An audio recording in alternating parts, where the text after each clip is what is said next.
Hey friends, coming to you from on the road this time. A bit different scenery, but it beats sitting in a car again. I wanted to do a video to kind of wrap up this In the Hands of a Mighty God mini-series. Part 2 is a little unexpected, but in reflecting on that and just the first part, I was thinking about some of the differences, but also some of the similarities between the two. So, the big verse that stuck out to me back in 2 Chronicles 20, when Jehoshaphat is not sure what to do and he goes to God, and in verse 12 where he says, we are powerless before this great multitude who are coming against us, nor do we know what to do, but our eyes are on you. When I was reading through Judges 7 specifically, in verse 2 it says, the Lord said to Gideon, the people who are with you are too many for me to give Midian into their hands, for Israel will become boastful, saying, my own power has delivered me.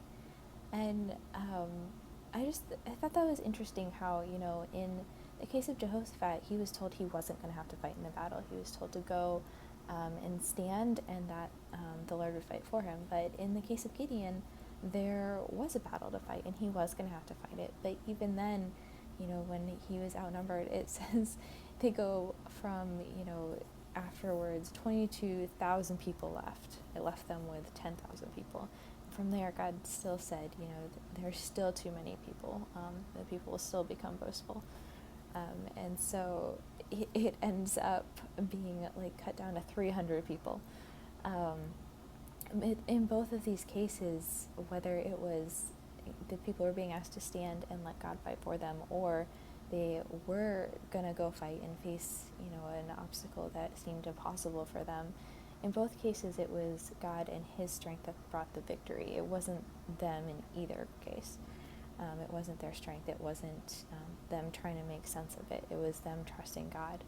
And so I wanted to do this video because I want to be careful that these posts aren't so focused on the victory and wanting the victory and wanting to get to the victory that they totally miss the whole point, the whole big picture we're supposed to be seeing. And that is, whether we are waiting for the victory or whether we are coming up close to it, our focus needs to be God, not the destination, not what we're hoping for.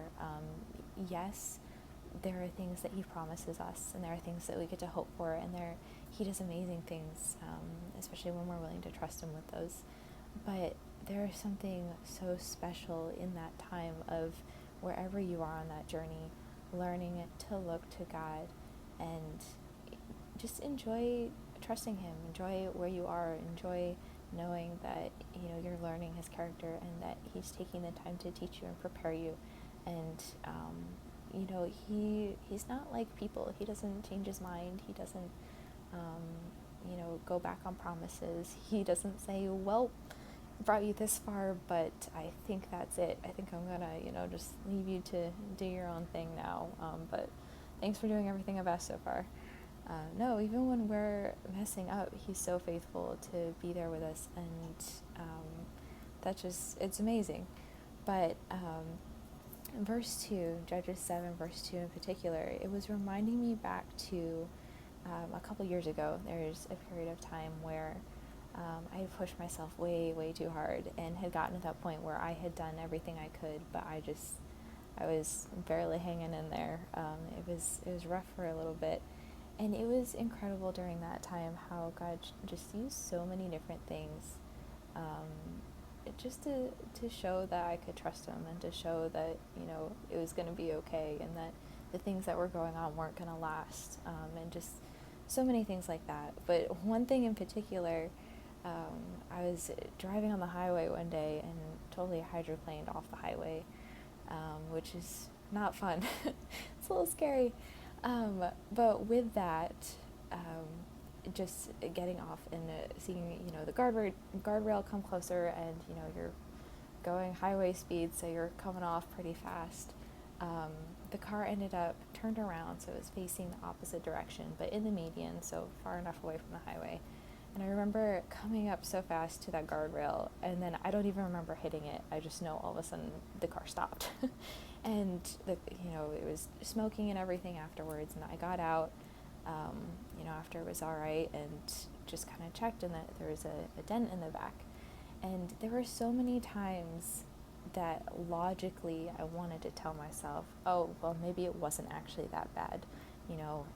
The car stopped, everything was okay, so maybe it wasn't that bad. But even a few minutes later, I watched as a pickup truck came and flew off just a little ways down and totally smashed the front of the truck. He fortunately was okay, but it was just one of those, not very safe situations. But logically, once you're out of it, you want to go to, okay, well, it probably wasn't that big of a deal. But there were so many times that, that dent in the back of the car reminded me of, no, it was a big deal. But through that, just feeling so much like God was saying, even when you've done all you could, even when you've tried to get the car under control, even when you've tried to fix all these things that are going on in your life, even when you've, tried to face this obstacle and you have done everything you can and you have completely exhausted everything you know to do, even when you've done everything and you're not enough anymore. I felt like God was saying in that moment, I've got you and I'm enough, and you're not supposed to be doing it in your strength. And so from this, if you get anything from these posts, I don't want it to be just a very overzealous but not focused, oh, the victory's coming, and so that's what we're going to focus on. If you get anything from these posts, I hope that God can be trusted, but focus on Him, not because that's how you get to your victory, but because there's so much in just enjoying and appreciating and learning to love and listen to who God is, and learning His character, and knowing, when you're praying, you don't have to anxiously wonder, is God going to hear my prayers? Because you so trust Him that you know that He's already got it figured out. You don't have to stress. You don't have to, beat yourself up because you couldn't do it. You just rest. Just rest. And, take those next steps as He guides you to. But, in both of these cases where, in one case they were asked to stand and let God fight for them, and in another, God was saying, you are going to fight, but I'm going to be with you. In both those cases, they trusted God. And so that's something I would hope encourages you too, that just getting to that point where if God says, to you, wait, don't go yet, it's not time to move, there's more that He wants to do where you are. Even if you're getting antsy, if He says wait, that you trust Him and you would stand and you would wait for those next steps, and you would trust that He's very intentional in those. But if He's saying to move and you're feeling, maybe like Gideon, like, how am I going to do this? Like, I am the least, I am hiding right now. I am afraid. And God's saying, no, I'm going to be with you, it's time to go. That you would also have the courage to do that, and you wouldn't be worried about the obstacle that seems impossible, even if it's your 300 to multitudes, that you would have the courage to stand, not because you're some great leader, not because you've got it figured out and you're brilliant, but because you trust that God is going to go with you, and that He's not going to mislead you, and that it's not dependent on your strength, it's dependent on His. So, hope that can be an encouragement to you, and I would invite any of you, if you want to join me in learning this. I am still learning it too, so you're more than welcome to join me, more than welcome to message me if you have, thoughts, prayer requests, any of that. I'd, as always, love to hear them. See you guys.